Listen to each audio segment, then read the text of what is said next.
Assalamualaikum warahmatullahi wabarakatuh. Perkenalkan, kami dari kelompok 4 akan mempresentasikan hasil diskusi kami tentang penilaian autentik dan portofolio dalam proses dan hasil belajar ekonomi. Kami kelompok 4 yang beranggotakan saya sendiri, Dita Indiani Putri, NIM 19053339, rekan saya Dea Purnama 19053038 dan Putri Khairunisa 19053055. Baiklah, saya akan membacakan hasil presentasi yang pertama. Pengertian penilaian autentik dan penilaian portofolio. Penilaian autentik adalah pengukuran yang bermakna secara signifikan atas hasil belajar peserta didik untuk ranah sikap, keterampilan, dan pengetahuan. Penilaian portofolio adalah kegiatan menilai karya-karya siswa secara individu pada satu periode untuk suatu mata pelajaran. Akhir suatu periode hasil karya tersebut dikumpulkan dan dinilai oleh guru dan peserta didik. Materi selanjutnya akan dilanjutkan oleh rekan saya, yaitu Putri Khairunisa. Kepada Putri dipersilakan. Baiklah, saya akan menjelaskan materi yang kedua, yaitu mengenai karakteristik. Yang pertama, karakteristik penilaian autentik, yaitu yang pertama, memberikan siswa kesempatan menilai dirinya sendiri. Yang kedua, adanya berkas hasil karya siswa. Yang ketiga, penilaian dilakukan terus-menerus sesuai rentang waktu yang diberikan. Yang keempat, sebagai alat komunikasi antara guru, siswa, dan pihak terkait. Secara umum, penilaian autentik dapat dibedakan menjadi 4, yaitu yang pertama, penilaian kinerja. Penilaian atau autentik sebisa mungkin melibatkan partisipasi peserta didik, khususnya dalam proses dan aspek-aspek yang akan dinilai. Guru dapat melakukannya dengan meminta para peserta didik menyebutkan unsur-unsur proyek atau tugas yang akan mereka gunakan untuk menentukan kriteria penyelesaiannya. Berikut ini cara merekam hasil penilaian berbasis kinerja. Yang pertama, daftar cek atau checklist. Yang kedua, catatan anekdot atau narasi. Yang ketiga, skala penilaian. Yang keempat, memori atau ingatan. Yang kelima, penilaian proyek. Adapun yang kedua yaitu penilaian proyek. Merupakan kegiatan penilaian terhadap tugas yang harus diselesaikan oleh peserta didik menurut periode atau waktu tertentu. Penyelesaian tugas dimaksud berupa investigasi yang dilakukan oleh peserta didik, mulai dari perencanaan, pengumpulan data, pengorganisasian, pengolahan, analisis, dan penyajian data. Berikut ini 3 hal yang perlu diperhatikan guru dalam penilaian proyek. Yang pertama, keterampilan peserta didik dalam memilih topik, mencari dan mengumpulkan data, mengolah dan menganalisis, memberi makna atas informasi yang diperoleh, dan menulis laporan. Yang kedua, kesesuaian atau relevansi materi pembelajaran dengan pengembangan sikap, keterampilan, dan pengetahuan yang dibutuhkan oleh peserta didik. Yang ketiga, keaslian sebuah proyek pembelajaran yang dikerjakan atau dihasilkan oleh peserta didik. Yang ketiga yaitu penilaian portofolio. Penilaian portofolio merupakan penilaian atas kumpulan artefak yang menunjukkan kemampuan dan dihargai sebagai hasil kerja dari dunia nyata.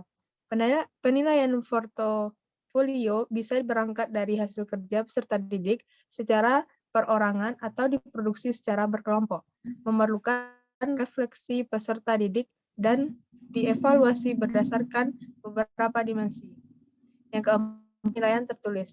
Tes tertulis berbentuk uraian atau esai menuntut peserta didik mampu mengingat, memahami, mengorganisasikan, menerapkan, menganalisis, mensintesis, mengevaluasi, dan sebagainya atas materi yang sudah dipelajari. Tes tertulis berbentuk uraian sebisa mungkin bersifat komprehensif sehingga mampu menggambarkan ranah sikap, pengetahuan, dan keterampilan peserta didik. B. Penilaian karakteristik penilaian portofolio. Yang pertama, bisa digunakan untuk formatif maupun sumatif. Pencapaian kompetensi terhadap satu kompetensi dasar formatif pencapaian terhadap standar kompetensi dan kompetensi inti dalam satu semester atau sumatif. Yang kedua, mengukur keterampilan dan performasi bukan mengingat fakta, melainkan pencapaian kompetensi, keterampilan atau skill, dan kinerja atau performance, bukan kompetensi yang sifatnya hafalan dan ingatan. Yang ketiga, berkesinambungan dan terintegrasi, merupakan satu kesatuan secara utuh sebagai alat untuk mengumpulkan informasi terhadap pencapaian kompetensi siswa. Yang keempat, dapat digunakan sebagai feedback, dapat digunakan sebagai umpan balik terhadap pencapaian kompetensi siswa secara komprehensif. Secara umum, portofolio dapat dibedakan menjadi 5 bentuk, yaitu yang pertama, portofolio ideal, yang kedua, portofolio pilihan, yang ketiga, portofolio dokumentasi, yang keempat, portofolio evaluasi, yang kelima, portofolio kelas. Sedangkan Fosters and Masters 1996 membedakan penilaian portofolio dalam 3 kelompok, yaitu yang pertama, portofolio kinerja atau working portfolio. Portofolio kerja merupakan semua koleksi hasil kerja pada suatu mata pelajaran atau kompetensi pada periode waktu tertentu. Untuk seniman seperti pelukis atau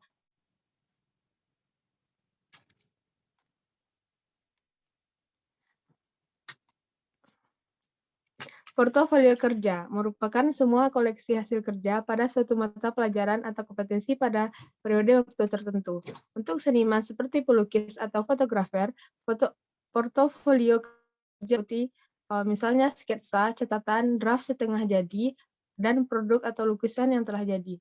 Pada dunia pendidikan, portofolio kerja siswa pada kompetensi menulis misalnya meliputi semua tulisan siswa yang baik, yang berupa catatan, draft awal, draft tengah jadi, draft sebelum final, dan tulisan akhir.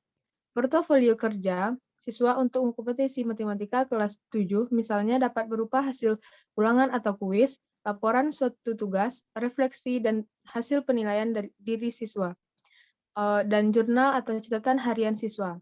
Yang kedua, portofolio dokumentasi. Portofolio dokumentasi adalah koleksi hasil kerja. Portofolio dokumentasi adalah koleksi hasil kerja siswa pada suatu mata pelajaran pada satu periode waktu tertentu, yang khusus digunakan untuk penilaian. Tidak seperti portofolio kerja yang berisi semua hasil kerja, baik yang setengah jadi maupun sudah jadi. Portofolio dokumentasi hanya berisi hasil kerja pilihan terbaik yang diajukan untuk dinilai.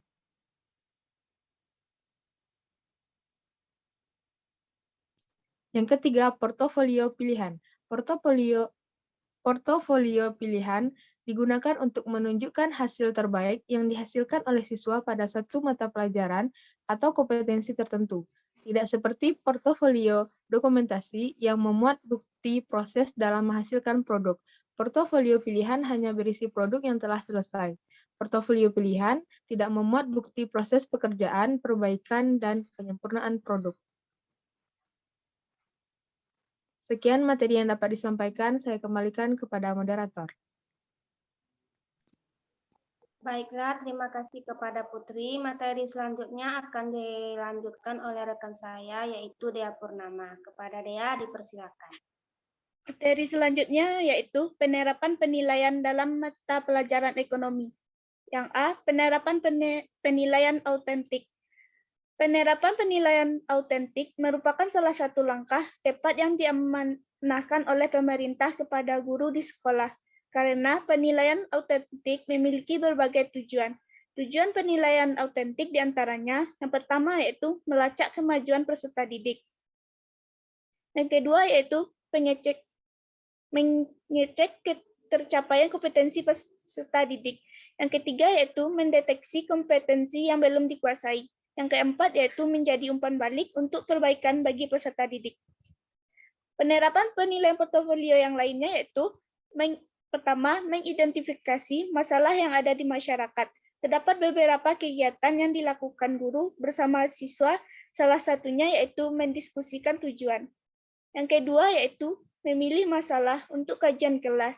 Sebelum memilih masalah yang akan dipelajari, siswa harus mengkaji terlebih dahulu pengetahuan yang diketahui tentang masalah-masalah yang ada di masyarakat. Yang ketiga yaitu mengumpulkan informasi tentang masalah yang akan diuji guru. Akan membimbing siswa dalam mendiskusikan sumber-sumber informasi berkenaan dengan masalah yang dikaji. Yang keempat yaitu membuat portofolio kelas. Dalam membuat portofolio kelas, siswa akan dibagi menjadi beberapa kelompok untuk menentukan masalah-masalah yang akan didiskusikan dengan teman sekelompok. Yang kedua yaitu penerapan penilaian portofolio. Yang pertama itu portofolio. Tugas-tugas dalam penilaian portofolio ini dapat diberikan secara individu maupun kelompok, biasanya sesuai dengan tugas yang diberikan oleh guru. Penilaian portofolio ini dapat digunakan untuk menilai kinerja siswa dalam menyelesaikan tugas mata pelajaran selama setahun. Yang kedua itu jurnal. Jurnal merupakan tulisan yang dibuat siswa untuk menunjukkan segala sesuatu yang telah dipelajari dalam proses pembelajaran. Yang ketiga yaitu proyek. Kegiatan ini merupakan cara untuk mencapai tujuan akademik sambil mengakomodasikan berbagai perbedaan gaya belajar, minat, bakat dari masing-masing siswa. Yang keempat yaitu demonstrasi. Pada demonstrasi ini, siswa diminta untuk mendemonstrasikan kemampuannya di depan umum mengenai kompetensi yang telah ia kuasai. Sekian materi dari saya kembalikan kepada moderator. Terima kasih kepada Dea. Baiklah, itulah hasil presentasi kami dari kelompok 4. Jika ada kesalahan dan kekurangan, kami mohon maaf. Assalamualaikum warahmatullahi wabarakatuh.